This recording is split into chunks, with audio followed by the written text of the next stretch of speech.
नमस्कार दोस्तों, स्वागत है आपका अपने YouTube channel GSP online study में। क्लास 8 वालों के लिए जो सीरीज चल रही थी उसमें चैप्टर नंबर 15 में पढ़ाने जा रहा हूं, क्वाड्रिलेटरल, चतुर्भुज, जिसको बड़ा परेशानी होती है आर एस अग्रवाल की बुक से। तो आइए चालू करते हैं, शुरू करते हैं। देखो क्वाड्रिलेटरल होता क्या है बच्चों मेरे, क्वाड्रिलेटरल होता क्या है पहले ये समझ लो। Quadrilateral A B C D एक प्रकार का ये पॉलीगन होता है जिसमें 4 साइड्स होती हैं, समझ लेना।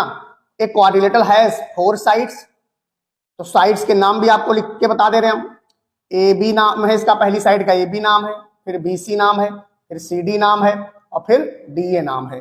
ये एंगल्स हैं, फिर इसके एंगल्स हैं, फिर ये एंगल्स हैं, angle A, angle B, angle C और एंगल डी। और अब इसके वो वर्टिसेस भी इसके 4 होते हैं। ये एंगल हो गए भाई 1 2 3 4 एंगल हो गए, इनको लिखते हैं ऐसे हैं।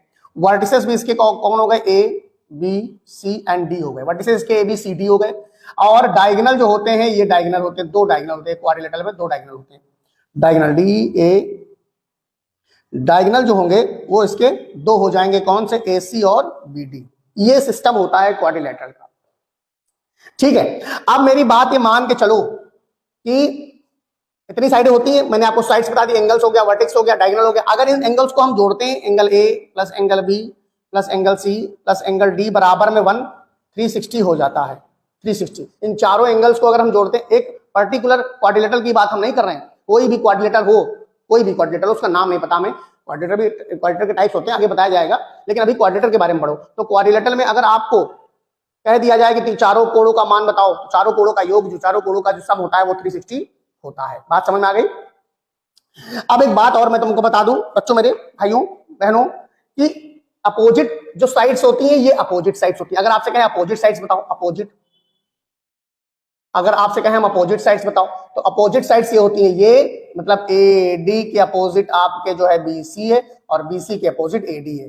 फिर ये आपके ए बी के अपोजिट डी सी है, सॉरी ए बी के अपोजिट डी सी है, सी डी।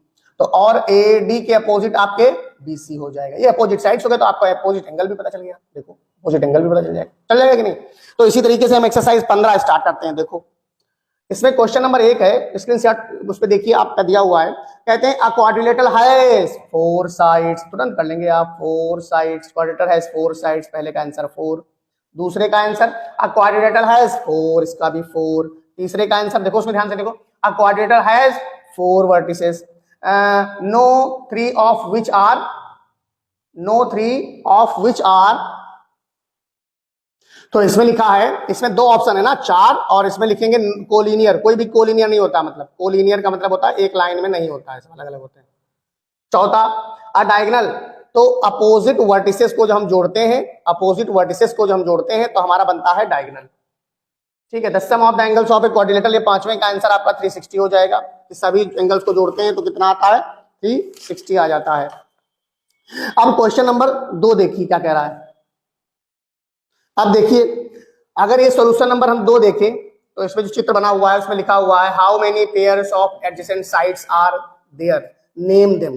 तो अब मान लो ये चित्र बना हुआ है, ये ऐसे एक चित्र बना हुआ है तो क्वाड्रिलेटरल ही, डी ए सी ए, इसको ऐसे डायगोनल बना दिया, खींच दिया, ये खींच दिया, बात समझ रहे हो, ये खींच दिया, और ए बी। तो एडजेसेंट साइड्स का जो पेयर है, how many pairs of adjacent sides, तो देखो ए बी, इसे ए बी ले लो, ए बी के साथ में बी सी बना रहा है, पहला पार्ट है ये, ए बी के साथ में बी सी बना रहा है, ए बी के साथ में बी सी बना रहा है, ऐसे बी सी के साथ में सी डी बनाएगा, सी डी के साथ में डी ए बनाएगा और डी ए के साथ में ए बी बनाएगा। ये पेयर आपको लिखने हैं, बात समझ गए। तो दूसरा देखिए, दूसरा क्या करें, एडजेसेंट साइड में पड़ोस वाला सटा हुआ, how many pairs of opposite sides are there, opposite sides का पेयर कितना है। देखो भाई ए बी के अपोजिट में सी डी है और एडी के अपोजिट में, मैंने आपको इतना पढ़ा दिया है कि आप बिल्कुल कर लोगे। ये हो गया थर्ड, दूसरा पार्ट। तीसरा देखो, how many pairs of adjacent angles, अब जितने साइड्स थी उतने लगभग एंगल हो जाएंगे। देखो इसके ये पड़ोसी में, इसके ये पड़ोस में, इसके ये पड़ोस में, इसके ये पड़ोस में, ये हो गया। ऐसे लिखते हैं, angle A comma angle B, एक ये पेयर हो गया। फिर angle B comma angle C, एक ये पेयर हो गया। फिर angle C comma angle D, एक ये पेयर हो गया। फिर angle D comma angle A, ऐसे ऐसे हो गया है, 1 2 3 4 पेयर हो गए। इसका पड़ोसी है, इसका पड़ोसी है, इसका पड़ोसी है, इसका पड़ोसी है, बस। चौथा how many pairs of opposite angles are there, opposite angles के पेयर कौन कौन है, angle A comma angle C, एक अपोजिट पेयर है, और angle B comma angle D, एक अपोजिट पेयर है। बात समझ रहे हो। 5वां क्वेश्चन देखिए, how many diagonals are there? 2 diagonals होते हैं, एक क्वाड्रेटर में 2 डायगोनल्स होते हैं, कौन कौन? AC एंड BD, 2 डायगोनल्स होते हैं AC और 4 देखिए, क्वेश्चन नंबर 4 देखिए, कह रहे हैं 3 angles of a quadrilateral are. तो भैया एंगल A बराबर मान लो 76 है, एंगल B बराबर मान लो 54 है, एंगल C बराबर मान लो 108 है, एंगल D आपको निकालना है। हम जानते हैं कि angle A plus angle B plus angle C और प्लस एंगल D बराबर में 360 होता है। तो एंगल A 76 हो गया, एंगल B 54 हो गया, एंगल C 108 हो गया, तो एंगल D आपको निकालना है 360 से करके। लीनियर इक्वेशन आपको जो पढ़ाया था वो काम करेगा।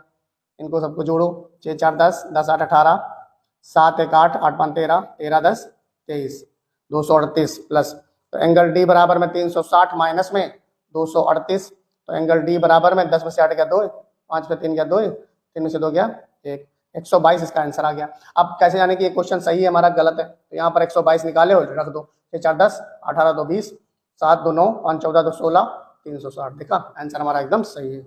सोल्यूशन नंबर 5 देखिए क्या कह रहा है। सोल्यूशन नंबर 5 कह रहा है रेशियो में दिया गया है 3:5:7:9। आपको करना यह है, एंगल ए बराबर में 3x मान लेना है, एंगल बी बराबर में 5x मान लेना है, एंगल सी बराबर में 7x मान लेना है, एंगल डी बराबर में 9x मान लेना है। बात समझ रहे हो? जब इनको आप जोड़ोगे, angle A plus angle B plus angle C plus angle D बराबर में 360, तो यहाँ पर सब जुड़ जाएगा। 3x यहाँ रखोगे, 3x फिर 5x और फिर 7x और प्लस 9x बराबर में 360, 3 5 3 8 7 15, 15 और इसे जोड़ करके x की वैल्यू निकालना, फिर गुणे कर देना, जैसे x की वैल्यू निकले यहाँ गुणे रख देना, यहाँ गुणे रख देना, गुणे रख देना, गुणे रख देना, आंसर आ जाएगा। ठीक है, सोल्यूशन नंबर 5 आपका हो गया।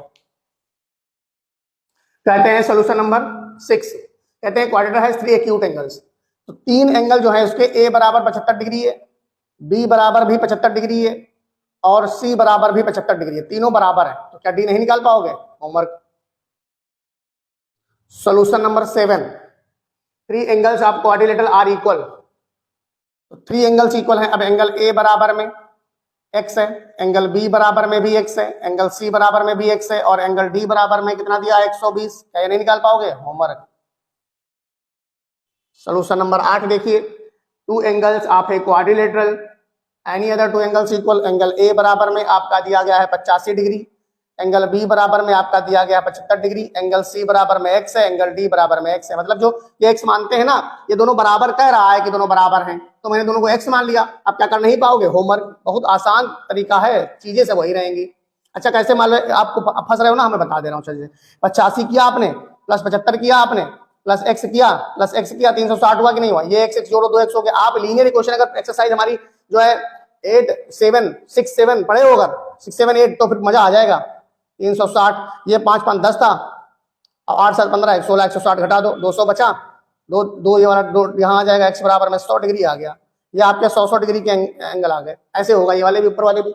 9 नंबर देख लो, कह रहे हैं कि in the adjacent figure the bisectors of angle A B meet at point P if angle C बराबर 100 डिग्री, एंगल D बराबर 60 degree, find the measure of ABP। देखो ध्यान से देखो, चित्र बना हुआ है, अभी दिखा रहे हैं आपको सवाल करके। तो देखिए सोल्यूशन नंबर 9 क्या कह रहा है? सोल्यूशन नंबर 9 कह रहा है कि एक क्वाड्रिलेटरल बना हुआ है, ऐसे मान लो, ऐसे बना हुआ, ऐसे बना, ऐसे बना, ऐसे बना। अब ये कह रहे हैं कि the other 2 angles are equal, sorry कहते हैं the bisector of angle A, मतलब इसका जो, अगर ये x है तो ये भी x होगा, ये y है तो ये भी y होगा। बाइसेक्टर का मतलब ये दोनों बराबर होंगे, ये दोनों बराबर होंगे, ये P पर मिल रहे हैं, ध्यान देना। तो निकाल क्या रहा है? कह रहा है कि एंगल APB निकाल के बताओ, जबकि ये वाला एंगल भी दिया हुआ है 60 डिग्री का और ये वाला भी एंगल दिया है 100 डिग्री का। तो आप मान के चलो बेटा कि इनका नाम अगर हम नामकरण कर दें तो ABCD, अगर मान लो इसको देखें ऐसे, तो angle A plus angle B plus angle C plus angle D बराबर 360 होता है कि नहीं होता है? तो एंगल A की जगह पर हम पूरा x और x 2x मान लें, एंगल बी की जगह पर y और y 2y मान लें, एंगल सी की जगह पर 100 मान लें, एंगल डी की जगह पर 60 डिग्री मान लें, 360 आपका आ जाएगा। तो 2 कॉमन हो गया, x प्लस वाई बराबर में 360 माइनस में 160 कर देंगे, 200 डिग्री आ जाएगा। ये दो जो है इसके नीचे जाएंगे, 100 बनाएगा। ये x प्लस वाई बराबर में कितना आ जाएगा? 100 डिग्री आ जाएगा। ठीक है, अब इन ट्राइंगल APB में जाएंगे, तो हम जानते हैं कि त्रिभुज के तीनों कोणों का मान जो एंगल होता है उसका क्या होता है? 180 होता है, इसका 180 होता है। तो हम इसकी एपीबी तो निकालना, एपीबी तो निकालना है। अब पीबी है एक्स और प्लस वाई ही तो है, 180 हो गया। तो एपीबी प्लस में इसकी वैल्यू 100 है और 180 हो जाएगा। एपीबी निकल के आ जाएगा 180 माइनस 100 डिग्री, यानी कि एपीबी बराबर में 80 डिग्री आपका आंसर आ जाएगा। बात समझ रहे हैं? तो ये हो गई एक्सरसाइज आपकी खत्म, मतलब चैप्टर ही खत्म हो गया। 15 नंबर का चैप्टर क्वाड्रेटिक का था, वो खत्म ही हो गया है ना। तो अब नमस्कार, बाय बाय, टाटा। अगले चैप्टर फिर से मिलते हैं। दोस्तों, जय हिंद, जय भारत।